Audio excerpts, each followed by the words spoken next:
welcome back. It's another week has gone by, another time to take care of the Down the Frozen River podcast. I didn't even remember the name of this show. Isn't that sad? Alongside Colby Kephart, because Connor Keith isn't around today. I'm Nick Lanciani. Let's get right into it. So, Colby, I hear you had a little day out in Raleigh a few days ago. Yeah, I actually took the trip to go watch some good quality hockey. No offense to the Checkers. Just want to watch NHL level, I guess. So I took the 2.5-hour drive up to Raleigh to watch my Buffalo Sabres take on the Carolina Hurricanes. Otherwise known as the Hartford Whalers. Yeah, which you were expecting, you were hoping that I would see a Hartford Whalers jersey, but I didn't. Did see a Nordiques jersey, and he was rooting for the Sabres, so there's always positives. Anyway, so it wasn't a bad drive. It's not something I would like to do all the time, but it definitely was worth it. Got to watch the young Sabres take on the young Carolina Hurricanes, I guess. And there's a few takeaways. The first takeaway was I think the Sabres fans actually outnumbered the Carolina fans, which was kind of sad, and that's why they could be on the possible franchise move list.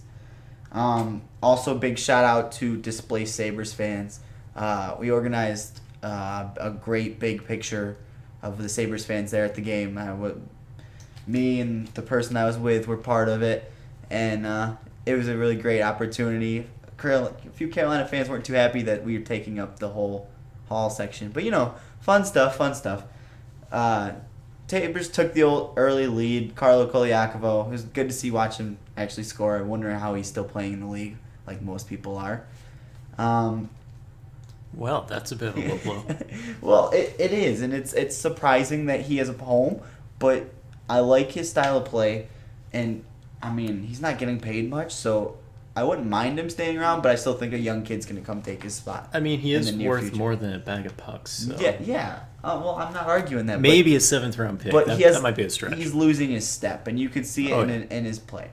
But the Hurricanes fans would be happy to know that they did end up tying the game, and Hanifin actually had an assist on the goal. And watching this kid, I get to watch Jack Eichel all the time on TV, and I could watch the Hurricanes, but I choose not to. But Hanifin looked like he was comfortable out there.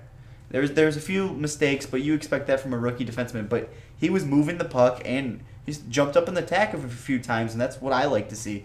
Ron Hainsey is very loved by them, very confused by it, but every time he touches the point... the longest tenured Hurricane at this point since Eric Stahl got traded. Well, Cam Ward. Well, him too. Okay, but anyways. That might actually beat Ron Hainsey by 3 weeks. Yeah. But every time he touches the puck at the point, they all just start screaming. Like, they just know that it's going to amount to something. To backtrack, I thought you were talking about Aaron Ward for a moment. It's like, oh yeah, Wardo. I remember Wardo. Oh, you're talking about the other Wardo, Cam Ward. Yeah. Right. Anyways, Hurricanes did end up taking the lead in the third period. Sabres come back, answer with 2 goals, and go on to win the game. It was really great environment.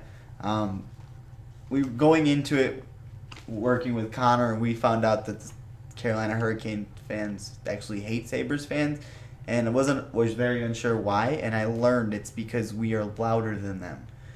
It's bad when we tweet out the goals and you can hear the screaming of all the fans, and we out-cheered them. It was ridiculous. I've never heard "Let's Go Sabres" in an away arena like that before. Overall... Have you been in an away arena before? This is also true. There we go. We got to admit it.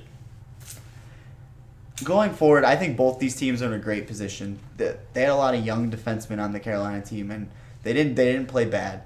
A lot of people were ripping apart Ward for some of the goals he let in, and arguably the game winner that Larson scored probably should have been a save. But I mean, easy for you to say, no?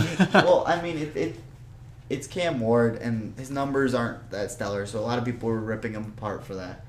And they're just wondering when Lack's going to take over control of the team, because that's what they really believe. Yeah, he's not vintage Cam Ward, which is a weird thing to say. I mean, it's only, basically the 10th year that he's been around. 10th or 11th year or whatsoever. But yeah, it's It's concerning to see how someone who was such a top-notch goaltender has kind of slid into the irrelevant part. Yeah, I would say that. of the And league. a lot of people, Connor's one of them that is a believer in Eddie Lack. They think Lack should have the number one. I don't know if I can necessarily do that to Cam Ward. I believe he's one of the coolest guys in the locker room, and his pads are awesome. Just saying, I saw the black pads with the eye on them. They're awesome. I don't know. I think Cam Ward either needs to hang it up or they need to move him. Because I can't imagine him going to be a backup. A fresh start somewhere else might be just what he needs. Yeah. But obviously it was good to see the Sabres get a win, being the big fan I am. And it wasn't the big name scoring. I mean, yes, Evander had a goal to tie the game, but it was Kolyakovo and Larson. Like, Larson, 7 goals in the season. So it was good to see that. It's good to see us not give up on the game, and I'm excited for both these teams' futures. I guess this means we could totally submit that for a grade for you somewhere. Because that was like feature story mixed with game recap. You got some potential. Just kidding. I'll give you a C. Ouch. No, C for Carolina. See, get it? Because we're in but Carolina. why can't I get a B for Buffalo? C/B? Does that work? No, B/C. Because. Well, speaking of college and grades, we have some signings that have been made over the last the last week.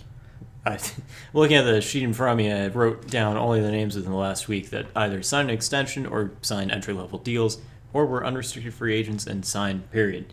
And this is typically the time of year when you start to see a lot of the guys that produced in their junior, senior years at college programs but had previously been undrafted start to sign with some teams and begin to make an impact in the NHL or at the AHL level.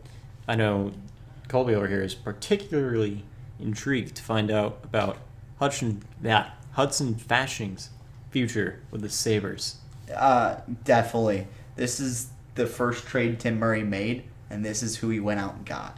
So He's 20 years old, 3-year entry-level contract, $925,000. I mean, I'm not really worried about money. That doesn't bother me. But That was just more so if you're being taken to dinner by him, just have him pay. but he's still up. He's with the Sabres right now. There's not word whether he will play Friday. I'm really hoping so. We have a 1 o'clock game. I want to see him play. I want to see him play with the top guys because this kid is one of the brighter futures. He in the Sabres prospect list, he's ranked number 2. I'm not sure who number 1 is, but it's either Gooley or Linus Ullmark. Or whoever you draft this year in June.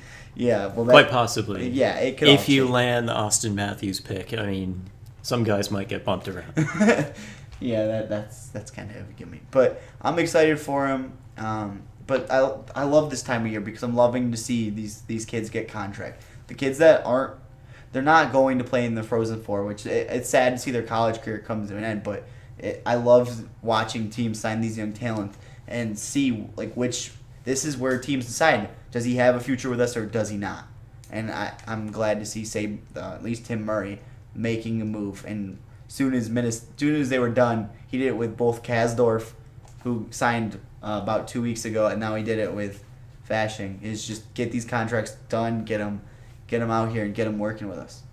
And sometimes you're wondering, does this player have a future in the league to begin with, period. What do you also know about Casey Nelson, a defenseman that was signed by the Sabres, 1-year deal, 23 years old, also $925,000 cap hit. Anything that you got on this kid? He was a free agent.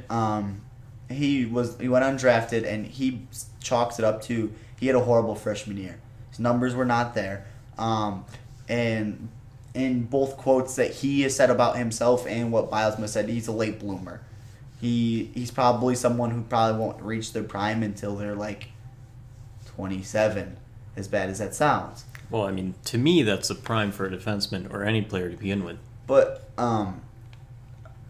hearing the comparisons from him, apparently his game is very similar to a Jake McCabe, which I'm a huge fan of McCabe. I love McCabe's not afraid to stand someone up at the blue line. So if he really plays this way, maybe this is someone we can work in.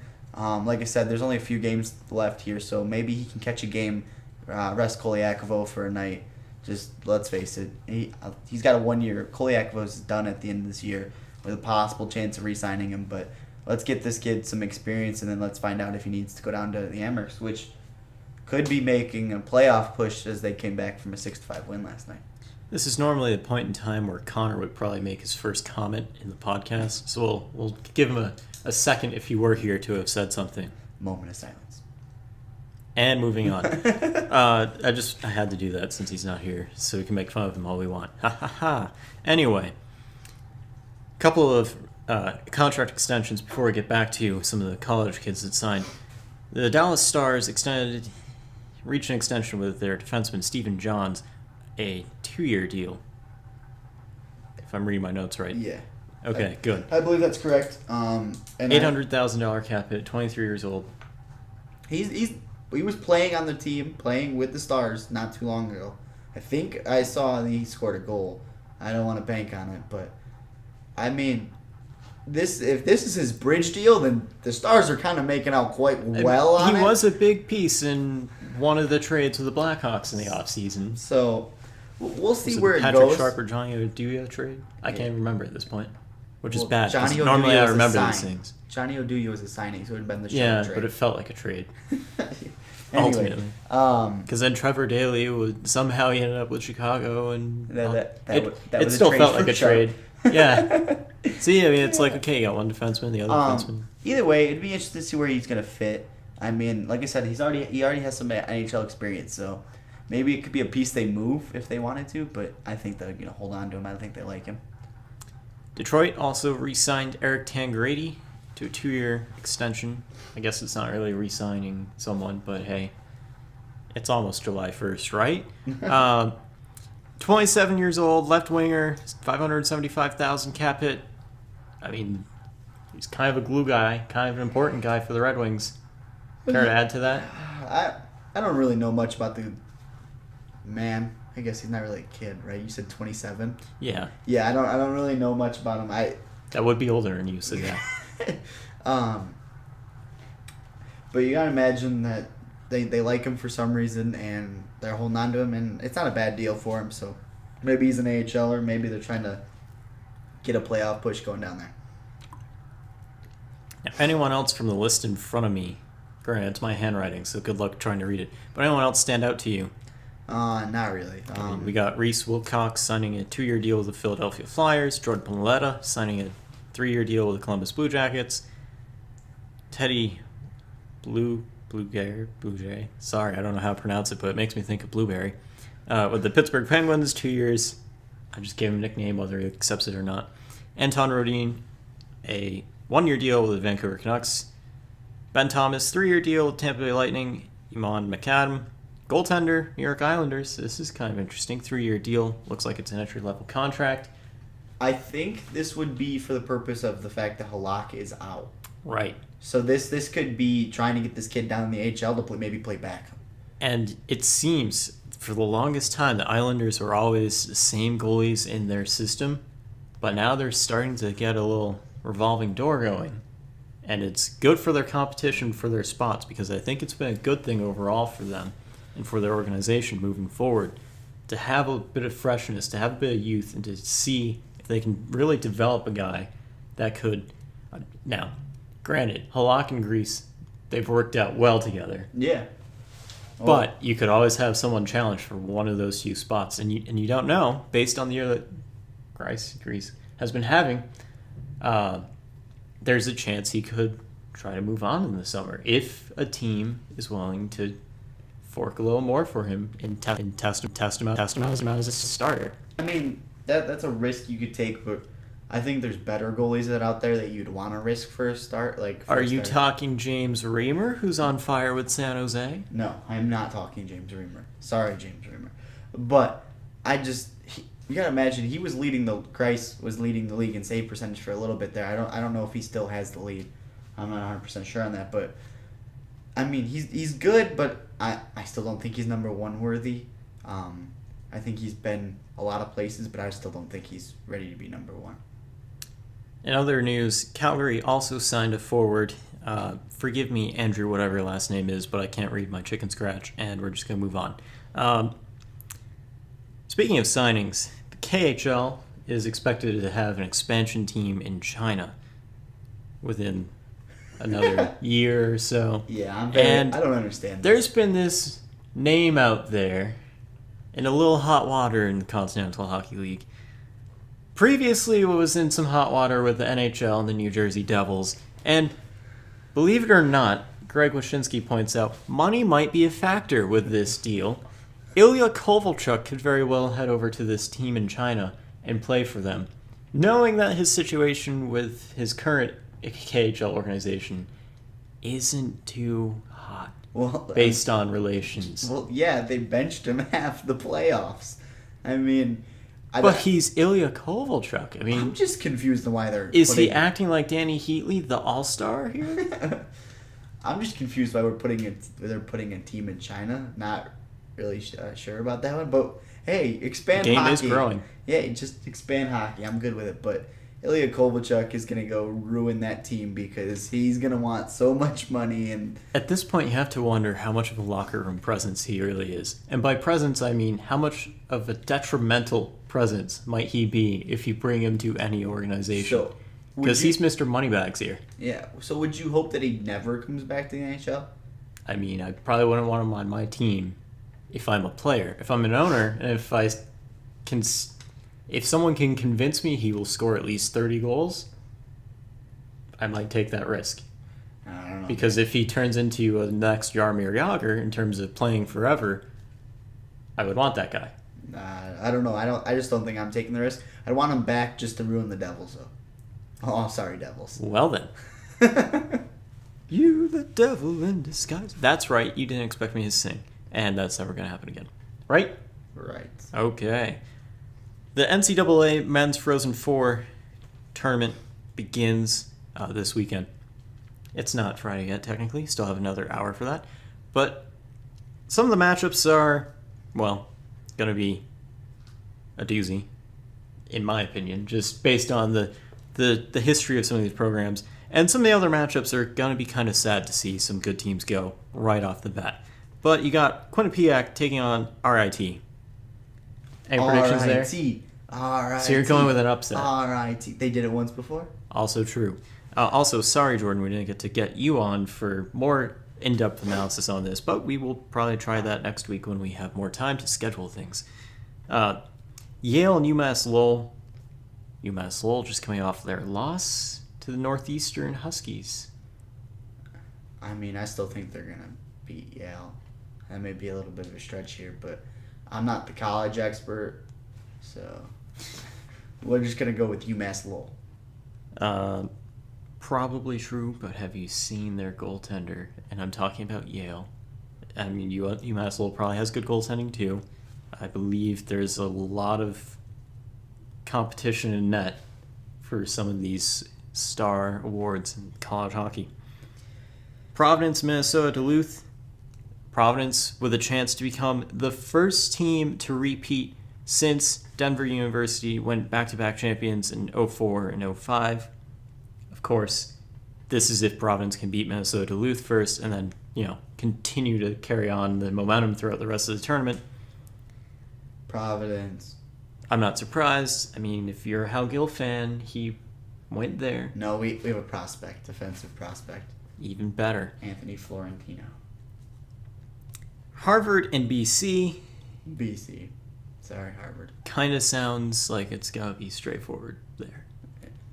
North Dakota, Northeastern. Northeastern coming off the Hockey East Championship win. Their first since the late 80s. North Dakota. You're going to go with North Dakota. Wow. Yeah. Granted, North Dakota is technically ranked. And, yeah.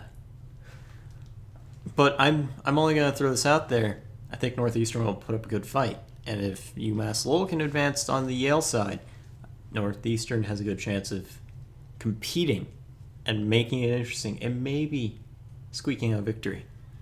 Notre Dame and Michigan. Okay, do we have to go over the long list of prospects playing in Michigan? Do I have to talk to you about Zach Rowinski, Kyle Connor?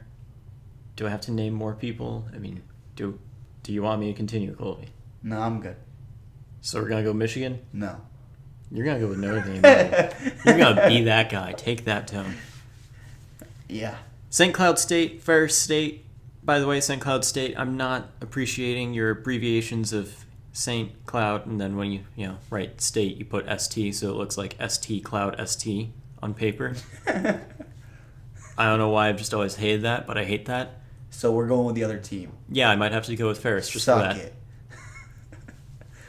BU and Denver. BU and DU. I'm going Denver. You're going with Denver? Yes. I mean, they do have Listen, Denton Heinen. I already took a Who's been Boston pretty school. good. You need to accept it. I'm not taking any others. Historically, BU has had more success than BC, but in recent years, Jack Eichel is a rarity. Wow. I'm trying to stay impartial here, but I may or may not be more of a BC fan. Sorry, Mike. One of my friends who goes to BU. I don't know if he even listens to this, so if he doesn't, looks like I'm okay in the clear. If not, well, sorry, Mike. With that, we have some power rankings that we made for you guys. Now, I don't really know what any of this is based on. With Colby, he never bases anything on, well, facts or stats. He just goes with gut feeling Listen, and/or Colby-ness. I'm doing the best teams Overall top for the team. season. Yes, for the whole season. So far, because there's still about 7, 8, however many games are left for your franchise. Yes. Okay. Either way, I consider who's hot right now. I consider who started really bad. It's the whole season. And these are power rankings prior to Thursday night's puck drop. So, if you're wondering. Okay.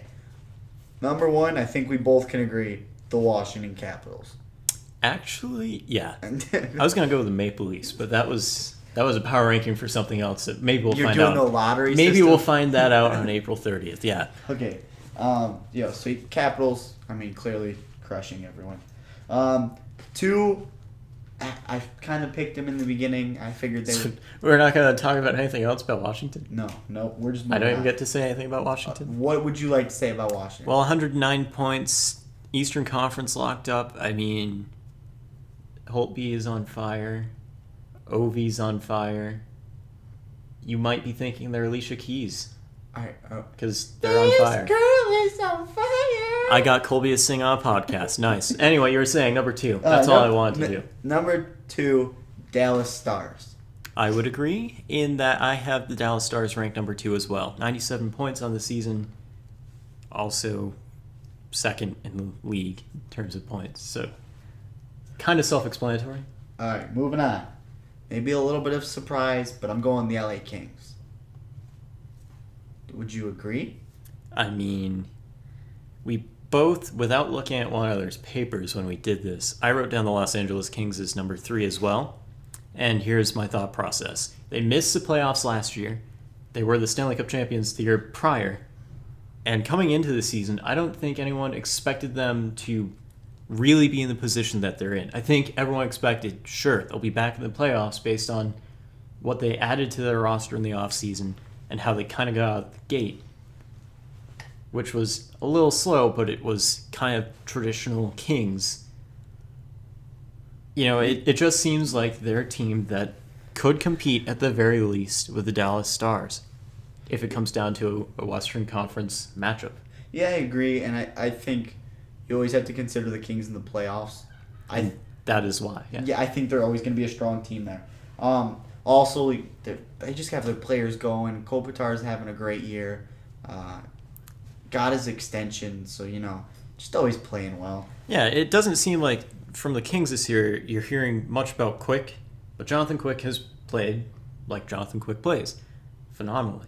Yeah. But then you have everyone in front of him doing their job. I mean, you got Jake Muzzin, Alec Martinez, Drew Doughty. Wonder why he hasn't won a Norris yet. But anyway, you have some solid pieces in place that they could maybe make a run at the Chicago Blackhawks dynasty, if you want to talk about it, and become a Kings dynasty simultaneously. Boom, just totally messed with your mind right there. Okay, moving on.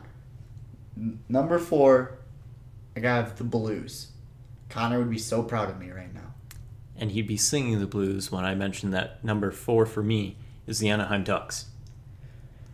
I mean, obviously, Blues, they're having they're flying under the radar for what the points they have on this year. That's just my opinion. And they are doing a lot of. They're being a lot of work with successful injured goaltenders. With injured it's not just injured goaltenders though. That was where I was going. It's all their injured players. I mean, they missed Schwartz for most of the year. He's coming back on a scoring rant. I mean, you gotta love what they're doing. They're being led by the young Russian Tarasenko. Here's why I'll tell you you're wrong in your rankings. The Anaheim Ducks are number 4 overall. Did you see them, months ago when they were pretty much dead last in the league? Knowing that they made minor alterations to their roster from coming from a Western Conference Finals trip that was, just ever so short of reaching the Stanley Cup Final last year. See, I'm going to disagree. You said minor moves. They made a lot of moves. But ultimately, it was a plug and play. Yeah, either way, if I'm considering their whole season, how long did it take them to get their first win? It took them a while, but ultimately, they're in position. They're fighting. Bruce Boudreau is still a good coach. I have them in my top 10. They're sitting at 6 in mine. I'm sorry, you may not like that, but they're sitting in 6 in mine. So we'll take this outside. Okay, well, let's move on to number 5 first. That sounds good. All right, number 5, I have the New York Rangers. Number 5, I have the St. Louis Blues. So, Blues fans, if you're telling me to fall in a ditch, please tell me to climb out of the ditch because, you're not too far off from where Colby has you. Yeah. I mean, that's still respectable. The Rangers, I have them up there strictly because they've been, would like to say, they've been consistent their whole way. They were good in the beginning. They're good now. Even when they lost Rick Nash, they dropped a little bit, but people like Brassard and Zuccarello stepped up. I think they're fine. I think they're the solid 5 team. St. Louis, I have you where you are for all the reasons Colby has stated, and really for me, the 5, 6, and 7 positions that I have are just teams that we expect to be in this spot every year. All right, so 6 is where I have my Ducks. What do you have for 6? I have the Chicago Blackhawks at number 6. I mean, they have Patrick Kane, who's done well, just a little well in scoring. Just a little well? Just a little bit. Oh, okay. And they've had, a few other players doing pretty well for them. Yeah, but I mean, they're going to have the Rookie of the Year. You expect this from the Blackhawks, at least in the last decade, to be where they are. So, hey, why not put them at number 6? I agree, and I only have them falling one more spot. They're my 7th spot. I just think that right now they're trying to figure out where they are. So I looked at their streak for this, and they were struggling the past few games trying to get their stuff back together. They're on a 1-game losing streak. Yeah, but before that, it was a longer losing streak. They were struggling to find. I mean, they kind of got destroyed by the Dallas Stars. Yeah, which has happened a lot this season. They've all. Okay, so now we're down to 8. Is that where we are? Or did you release your 7? I told you my 7 was the Hawks. Oh, you just said that? Oh, yeah. Right. Well, I totally did not listen. Isn't that good? The New York Rangers are my 7th pick, and here's why. Lundqvist is keeping them in it. From time to time, now and again, this season, the Rangers have shown stellar play, and then they've shown play where it's questionable.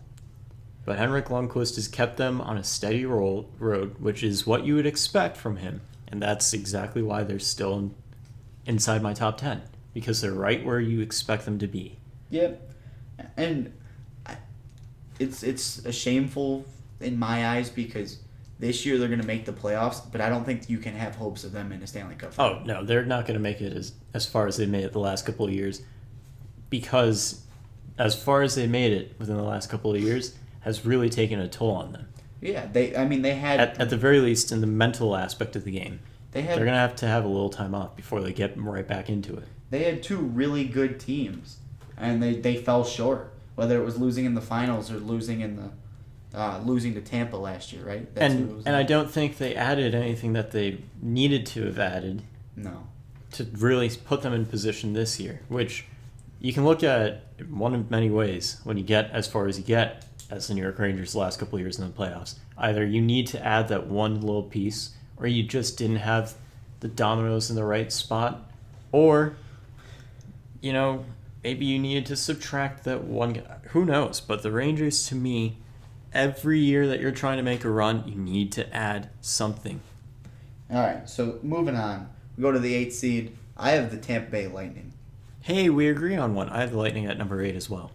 I think they can do damage in the playoffs, and I think they will be a force in the playoffs. But if you look at their all year, I can't have them breaking in my top 5 or anywhere up there. I mean, yeah, that they've been first in the Atlantic for a large part of the season. They have a clear sense of knowing what they're doing based on making the finals last year. But honestly, when it comes to competing with some of the teams that are better than them, aka the entire Western Conference and the Washington Capitals, I don't see it from them. Yeah, I would agree. Number 9, who do you got? I have the Pittsburgh Penguins. I have, and you're not going to believe this, Oh, yeah, don't say it. but I have the San Jose Sharks as my number 9 team. No! What And are here you is doing? why. Because nobody expected the Sharks to be anywhere in divisional position of the playoffs. Granted, the Pacific Division, we know, is god-awful. However, the Sharks are starting to tear things up. And I don't know why. I can't figure out how in the world James Reimer is playing as good as James Reimer is currently playing. And I get it that this is an overall seasonal look at each franchise. But to me, the Penguins took too long to start out of the gate. Phil Kessel, where was he for half the year? And then San Jose added at the deadline. They're in position to do something at the very least. Do you have the Penguins in your top 10? I do not, but I'd have them 11th if I had more Stop. of a standing. No excuses. Do you understand the streak they're on? My 9th and 10th spots really look at what did coaches work with here to get them where they are. Do you have the Bruins at 10? Well, who do you got, number 10? I have the Florida Panthers. That's generous of you. Of me, okay, this team went on one of the longest winning streaks of the year, and where it was the division lead for a long time. Which is quite true. The thing is, I don't know how to really... Boo! I don't know how to do a power ranking for a season thing, knowing that the playoffs are around the corner, knowing what teams and organizations and coaches have done. Dale Talon is a great general manager. He's been there with the Florida Panthers for a few years now. That's my mic drop. But I have the Boston Bruins at number 10 for me. It's not bias here, because I would have, if I could do a tie, I'd have the Bruins, Penguins, and Panthers tied for number 10. Ooh, lucky. You're really lucky Connor's But not here. since you told me pick one team, I have the Bruins here for the sake that they were expected to not be able to do anything with their defense, and they still can't do anything with their defense, really. Tuukka Rask's kept them in position. Claude Julien has brought them into position. Look at your points on the season. Coming into Thursday night, they're only 3 points behind Florida Panthers. Yes. Okay. And Florida Panthers hardly make mine. I really didn't want to put them there. I considered San Jose for my 10. But if you look at a league chart, Bruins ain't near the top 10 in points. No. I understand. Yes, Claude put together this team, and somehow they're in a playoff Don spot. Sweeney put together a Okay, team. no, Claude put this team because you saw what Sweeney put together in the beginning, and there wasn't anything. You had no chemistry, and you were struggling out of the gate. Claude got some chemistry going, got your lines going, realized that Bergeron and Marchand had to carry you guys the whole way. Krejci stepped up in the beginning also, and now you finally got the wheels running. You got your defense figured out. Claude put the team together. I get that, but they are not a top 10 team in the league this year. It's just a power ranking. Okay, but It's not a league ranking. okay, but Penguins would destroy you. Well, I mean, So you don't at have this them in point your in the top season, 10. talking about streaking, which we're not the kind you're thinking of, but if you want to talk about streaking, Penguins would probably light any team on fire right now. Yeah. But if you go back You a don't couple have months them in ago, your top 10. Frank Vetrano had a hat trick against Pittsburgh in Pittsburgh. Okay, and then Vetrano got sent down, and that's where he spent most of the season. No one can figure that one out, honestly. Yes, Penguins have bad games, but so does every team in the league. Even the San Jose Sharks. They're probably going to lose in the first round, I'm but I'll be with- generous and kind to them. I was okay with San Jose. Wholeheartedly putting them at number 9. Because I considered them for my 10 spot. But I felt like the Panthers, they've been stringing wins together. They're getting scoring from players that, personally, nobody even knew coming into the year. Whether it was Barkov, Bukestad, Trocheck. Like, they're getting depth scoring. What they're doing, following the great one, Yager, that is, and just being behind him, I don't see how you can't consider them in the top 10. Don't get me wrong. If we do this again next week, with a more playoff perspective, Panthers would be higher than, I don't know, probably the Rangers on my list, higher than the Ducks. Ooh. In terms of what do I expect from them. Because some of these teams that I have in the top 10, probably going to lose in the first round. Let's be honest. I mean, the Rangers can't consistently make long runs, as we addressed. Well, yeah, because right now the Rangers would line up against the Penguins. The Lightning, I can't see them being overtly I competitive. I see them winning their first round, no matter who they line up But against. second round, that might be a challenge for them. Well, yeah, I'm not going to argue that, but I have them winning the first round. The Ducks, I mean, I still to have- be where they are is amazing. But They're going to line up against San Jose. They're going to win the first round. And that was going to be my next point, is that San Jose, as great as it is to be like, hey, you're number 9, but you're probably still going to lose in the first round. Sorry about it. You know, They just have players disappear in the playoffs. It becomes playoffs, and they don't even know what's going on. looking at you, Joe Thornton. Marlowe. We could do this for another 2 or 3 hours if we had to. We'd probably prefer that, but none of you really hit us up on Twitter and asked any questions, so thanks for that. Maybe we'll get some next week, though. Be on the lookout for those tweets every now and then when we want material from you guys for some fun. You can even ask us, why are you idiots? And we will try to get to the bottom of that. What? You don't have anything to say to that? No. No? Nope. Well, I think that's it. in any case, we appreciate you, the listener. And Wow, you make it sound like there's one. the listener is... well, we had a good time. Hope you have a great couple of days ahead of you. We'll see you next week, right back here, downthefrozenriver.com, for the Down the Frozen River podcast, alongside Colby Kephart. I'm Nick Lanciani, and we will get back to fighting after I hit stop recording, which is right now.